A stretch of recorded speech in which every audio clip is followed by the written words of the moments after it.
स्वागत है आप सभी का Sandeep sir ITI YouTube channel में। तो दोस्तों इस वीडियो में आज इलेक्ट्रीशियन थ्योरी सेकेंड ईयर का क्वेश्चन हल करवाने वाला हूं। दोस्तों यह पार्ट 3 है। दो पार्ट मैं आपको हल करवा चुका हूं। दोस्तों ये जो क्वेश्चन मैं रख रहा हूं नीमी पैटर्न से आधारित क्वेश्चन है जो आईटीआई एग्जाम में आपका पूछा जाएगा। आईटीआई एग्जाम के सिलेबस के अनुसार जो क्वेश्चन हैं दोस्तों उनको मैं आपके सामने लाया हूं। अगर आप आईटीआई सेकेंड ईयर में हैं तो आपके लिए यह वीडियो बहुत ही महत्वपूर्ण होने वाली है। अगर आप भी हमारे साथ नहीं जुड़े हैं तो जल्दी से चैनल को सब्सक्राइब करके जुड़ जाइए। और आईटीआई जो एग्जाम है 2024 में होने वाली है तो उसमें आपको बहुत ही अच्छी तरीके से पूरा सिलेबस कवर किया जाएगा। डेली आपको क्लास मिलने वाली है। तो दोस्तों शाम 7 बजे आपको डेली क्लास मिलेगी। तो आज ही सब्सक्राइब कर लीजिए और अपने दोस्तों के साथ शेयर कर दीजिए। तो चलिए दोस्तों देखते हैं इस वीडियो में जो पहला क्वेश्चन है हमारा। पहला क्वेश्चन क्या है, क्यों एक डीसी जनरेटर के आर्मेचर कोर पटलित हैं। जो डीसी जनरेटर का आर्मेचर कोर होता है उसको लेमिनेटेड क्यों बनाया जाता है, पटलित क्यों बनाया जाता है, आपको बताना है। ऑप्शन ए है ताम्र हानि को कम करें। ऑप्शन बी है घर्षण हानि को कम करें। ऑप्शन सी है हिस्टैरिसीस हानि को कम करें। ऑप्शन डी है भंवर धारा हानि को कम करें। क्या बोला गया है, क्यों एक डीसी जनरेटर के आर्मेचर कोर पटलित होते हैं। तो दोस्तों जो डीसी जनरेटर के आर्मेचर कोर पटलित करने का मेन एक ही कारण है दोस्तों, क्योंकि उसमें क्या है भंवर धारा ईडी जो करंट है उसको कम करने के लिए किया जाता है। तो ऑप्शन डी आपका राइट आंसर हो जाएगा, भंवर धारा हानि को कम करने के लिए ऑप्शन डी आपका राइट आंसर होगा। चलिए अगला क्वेश्चन देखते हैं। अगला क्वेश्चन जो है, डीसी जनरेटर का आर्मेचर प्रतिरोध बहुत कम क्यों है। दोस्तों आपको बताना है जो डीसी जनरेटर होता है उसमें क्या होता है आर्मेचर प्रतिरोध बहुत कम क्यों है। ऑप्शन ए है आर्मेचर धारा कम करें। ऑप्शन बी है आर्मेचर वोल्टेज ड्रॉप को कम करें। ऑप्शन सी है कम वजन के साथ आर्मेचर चलाएं। ऑप्शन डी है आर्मेचर का तापमान कम करें। तो डीसी जनरेटर का जो आर्मेचर प्रतिरोध है वो बहुत कम क्यों है। तो डीसी जनरेटर का आर्मेचर प्रतिरोध बहुत कम क्यों है, इसका कारण है आर्मेचर वोल्टेज ड्रॉप को कम करें। तो आर्मेचर वोल्टेज ड्रॉप को कम करें। ऑप्शन बी आपका राइट आंसर हो जाएगा, ऑप्शन बी।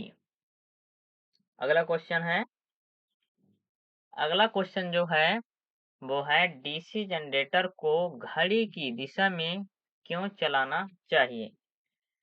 जो हमारा डीसी जनरेटर होता है दोस्तों उसको घड़ी की ही दिशा में क्यों चलाना चाहिए, क्लॉक वाइज क्यों चलाना चाहिए, एंटी क्लॉक वाइज क्यों नहीं चलाना चाहिए, आपको बताना है कमेंट करके। चलिए डीसी जनरेटर को घड़ी की दिशा में ही क्यों चलाना चाहिए। पहला जो ऑप्शन है ब्रश को नुकसान से बचाएं। दूसरा ऑप्शन क्या है हमारा अवशिष्ट चुंबकत्व की रक्षा करें। ऑप्शन सी है आर्मेचर में शॉर्ट सर्किट से बचें।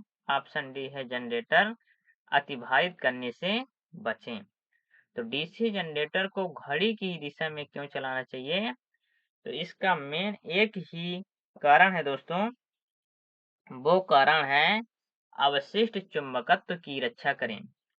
किसकी रक्षा करें, अवशिष्ट चुंबकत्व की रक्षा करें।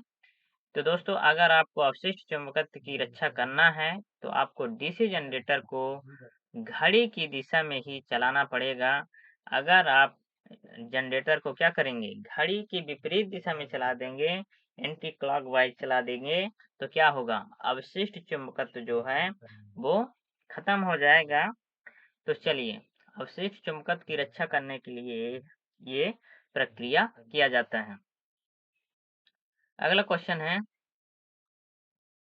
बड़े डीसी जनरेटर में घुमावदार क्षतिपूर्ति क्यों प्रदान की जाती है? बड़े डीसी जनरेटर में घुमावदार क्षतिपूर्ति क्यों प्रदान की जाती है? जो हमारा बड़ा जनरेटर होता है, डीसी जनरेटर, जो बड़े-बड़े डीसी जनरेटर जो होते हैं, उनमें क्या होता है, घुमावदार क्या होता है, क्षतिपूर्ति क्यों प्रदान की जाती है? तो इसका कारण देख लेते हैं। ऑप्शन ए है अधिक लोड कनेक्ट करें। ऑप्शन बी है कम्यूटेशन प्रभाव को कम करें। ऑप्शन सी है आर्मेचर प्रतिक्रिया प्रभाव को बेअसर करें। ऑप्शन डी है जनरेटर की दक्षता बढ़ाएं। तो इसका मेन क्या कारण है, बड़े डीसी जनरेटर में घुमावदार क्षतिपूर्ति क्यों प्रदान की जाती है? इसका मेन कारण है आर्मेचर प्रतिक्रिया प्रभाव को बेअसर करने के लिए किया जाता है। क्या किया जाता है? आर्मेचर प्रतिक्रिया प्रभाव को बेअसर करने के लिए किया जाता है। Neutralise armature reaction effect. तो ऑप्शन सी आपका राइट आंसर हो जाएगा। चलिए, ऑप्शन सी आपका राइट आंसर हो जाएगा। अगला क्वेश्चन आपके सामने है।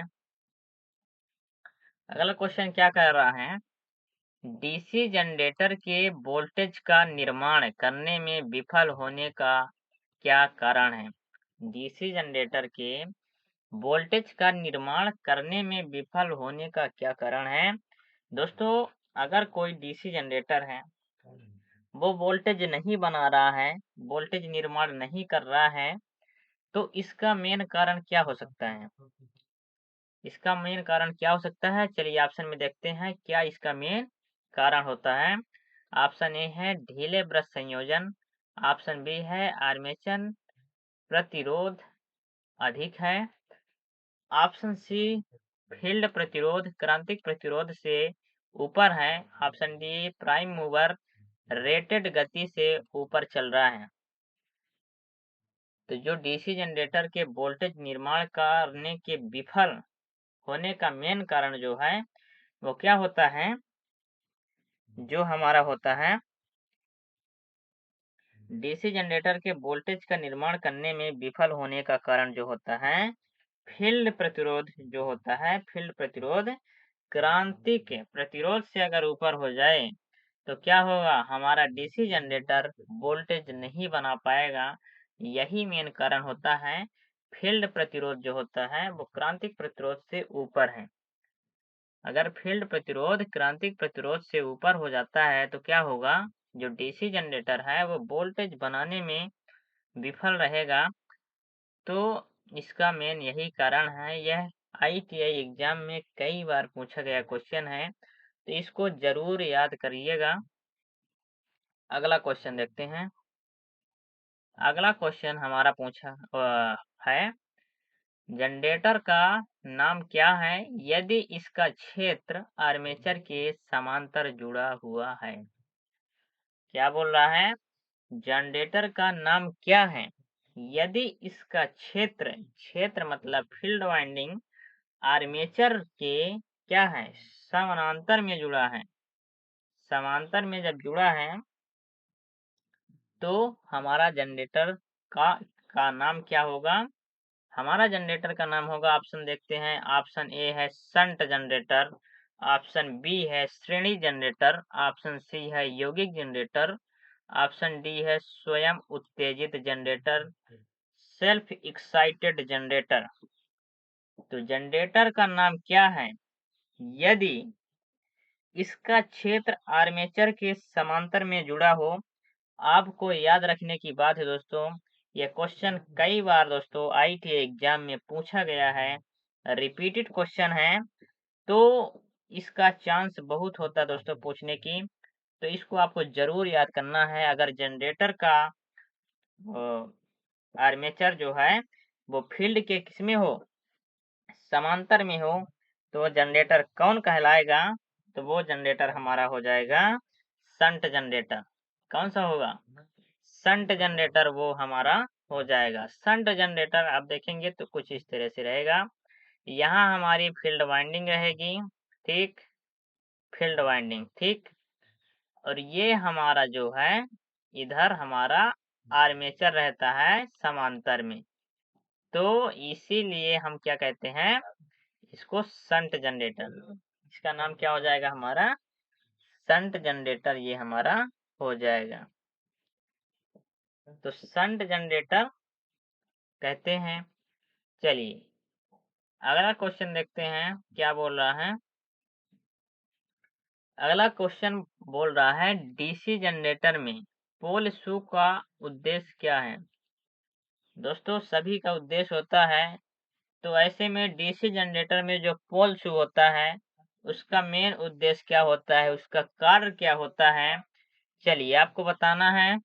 तो ऑप्शन ए है एयर गैप को कम करें, ऑप्शन बी है क्षेत्र की ताकत बढ़ाएं, ऑप्शन सी है चुंबकीय हानियों को कम करें, ऑप्शन डी है एयर गैप में समान रूप से फ्लक्स को फैलाएं।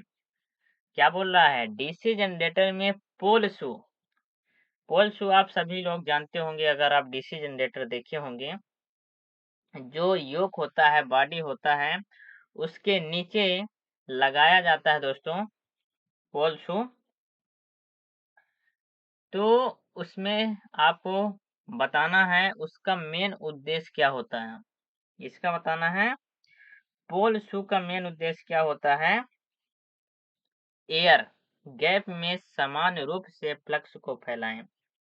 जो अंदर उसमें गैप होती है, एयर गैप, जो गैप होती है उसमें क्या होता है, वायु रहती है, हवा रहती है। तो एयर गैस में क्या होता है, समान रूप से सभी जगह समान बराबर फ्लक्स को क्या करता है, फैलाने का काम करता है हमारा पोल शू। इसका मेन उद्देश्य यही है कि जो एयर गैप में समान रूप से फ्लक्स को फैलाता है वो है हमारा पोल शू।